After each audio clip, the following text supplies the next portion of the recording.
mon nom c'est le Dr Koko Abede Hassan. Je suis le chef de projet de clinique mobile, violence basée sur les genres et protection. Donc, c'est dans l'idée de mettre en œuvre, c'est-à-dire le projet pilote. C'était une phase pilote d'abord qu'on avait élaborée, qu'on met en œuvre. Et l'idée de cette phase pilote, c'était de combler, en tout cas d'essayer de rattraper le gap de tous les besoins au niveau des populations affectées par les conflits armés au niveau de la région du lac. Donc d'abord ici, l'idée c'était ce plan qui avait initié, le plan international Niger avait initié un projet pilote pour focaliser sur une équipe mobile qui va essayer de sillonner les alentours de la région du lac. Donc la première perspective c'était de toucher, de choisir, d'identifier 3 villages le long de l'axe de la route numéro 1. Donc le village identifié c'était Abonga Boudouri et Kabléo. Et cette idée c'était parce qu'on sait déjà que la plupart des populations déplacées internes et réfugiées se réunissent assez souvent au niveau, le long de l'axe numéro 1, de la route numéro 1, autant pour moi. Donc ça et là, aux alentours du goudron principal, il y a des populations, des communautés déplacées, internes et réfugiées, qui se forment en camp, d'abord spontanés et après structurés par les instances humanitaires. Donc les choix de ces villages étaient portés sur ces critères-là. Donc le projet a prévu une équipe mobile composée d'un médecin, des assistants sociaux et de mobilisateurs communautaires. Donc l'équipe fait des séances de sensibilisation pour les amener à comprendre que ce n'est pas un tabou. Être victime d'un viol, certes c'est un peu difficile à appréhender, mais avec un aide, un soutien psychosocial et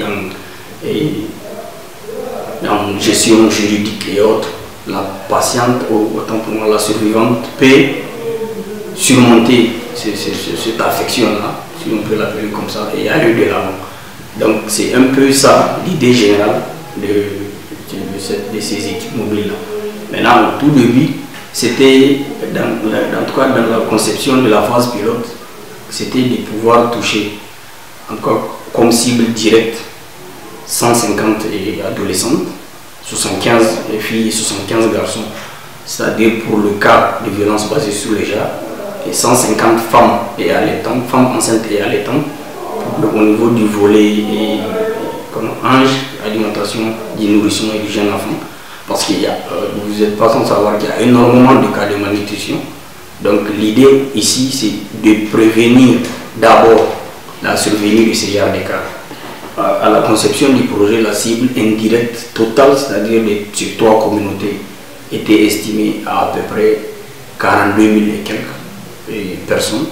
Et quand on est arrivé à la mise en œuvre, on a trouvé à peu près 85-90 000 personnes. Donc déjà la population même initiale était dépassée, doublée voire triplée. Ce qui effectivement a causé un petit problème. D'abord, c'est cette augmentation de population qui a fait en sorte qu'on a eu vraiment à toucher plus que ce qu'on a prévu de toucher dans la conception du projet. Et les difficultés, assez souvent, si on devait en parler, je pense que c'est plus mettre à l'actif cette spirale d'insécurité. Il y a des attaques sporadiques, ça et là. On ne sait jamais où est-ce qu'ils vont frapper ou quand est-ce qu'ils vont frapper. Donc on fait avec les moyens de bord. On a eu à annuler énormément de missions suite à qu'on appelle ça, des interpellations du comité de sécurité régionale. Au char aussi, assez souvent, ils nous disent écoutez, pour des sorties, cette semaine, il faut annuler la sortie vers tel endroit ou vers telle région. Donc les perspectives ici, c'est de pouvoir, en tout cas, pour la prochaine phase, essayer Parce qu'on a eu énormément de leçons apprises.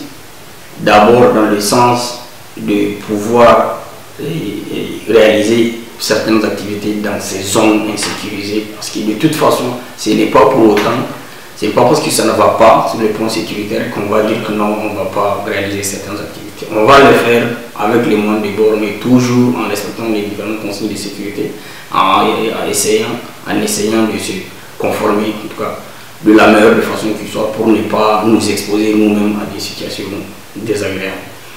Donc, le premier défi, c'est celui-là.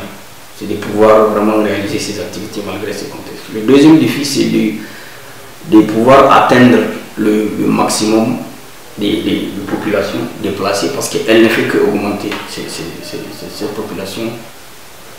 Et aussi essayer d'élargir les différents volets, c'est-à-dire la malnutrition aussi qu'on a eu à toucher seulement au niveau de l'approche 11. Maintenant, pour la prochaine phase, les perspectives sont de pouvoir intégrer l'approche farm pour essayer de récupérer ces enfants-là qui sont en risque d'être de cas de malnutrie potentiel